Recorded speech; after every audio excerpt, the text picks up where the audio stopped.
To whom much is given, much is expected. Now, it's a very common and overused saying, don't you think? But to me, it holds a very meaningful message. Now, everyone interprets things in a different way, right? And this saying is no exception. To some, it might mean you reap what you sow, and to others, you get what you're given. But the basic meaning of the saying is that when someone invests a lot into something, they expect just as much in return.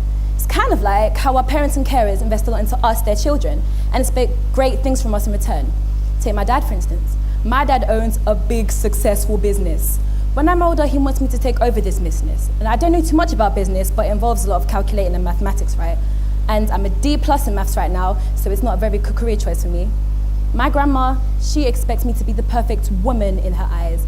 My grandma, she would look me in the eye. She will call me by my Nigerian name. She said to me, "Ikeolu wapo, you are a woman. And as a woman, you have to cook and you have to clean. And I'm not telling you to go and have boyfriend and get pregnant, but you have to have children for your husband."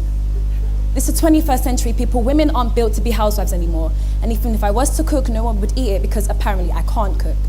And my mum, she just wants the best for me. She wants me to do well in school so that I can get a good job with a good pay, so that when I'm older, I can give her 50% of all my money. But that's an entirely different story. Now, when I was younger, let's just say 14 and 1 month old, I would say to them that they can't tell me what to do. I am my own person. I'm gonna be what I wanna be, except I wouldn't say that. I think it because if I said that to my mum, she'd give me 2 slaps on the face. Now that I'm older, I'm 14 and a half now, I would say to my parents that I understand that we all want the same thing. I want to be successful and they want me to be successful just as much as I want it for myself. And I know that just so long as I try my hardest and I work my hardest, they'll be proud of me because success is still success no matter what form it comes in. And I know it's the same for everyone here today, children and parents and carers alike. Now, young people in the audience, and I know that some of us are forever 21, but I mean the actual young people. We are the next generation. We are a new generation that is expected to achieve great things in the future. And why shouldn't we? Don't you think we owe it to our parents and carers, those who have raised us from birth, dealt with all of the smelly nappies and the sleepless nights, dealt with all of the parents' evenings, all of the hormonal problems that we give them? Don't you think that our lives should be a living testimony to the work that they have put in to make us happy? And it took me a while to realize this.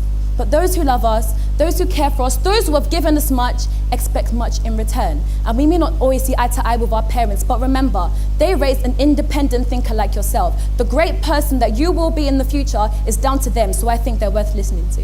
And the meaning of the saying, "To whom much is given, much is expected," does not even come close to justifying the way that we should repay our parents and carers for everything they have done for us. The saying should be, "To whom much is given, much is expected," but much, much more should be given back in return.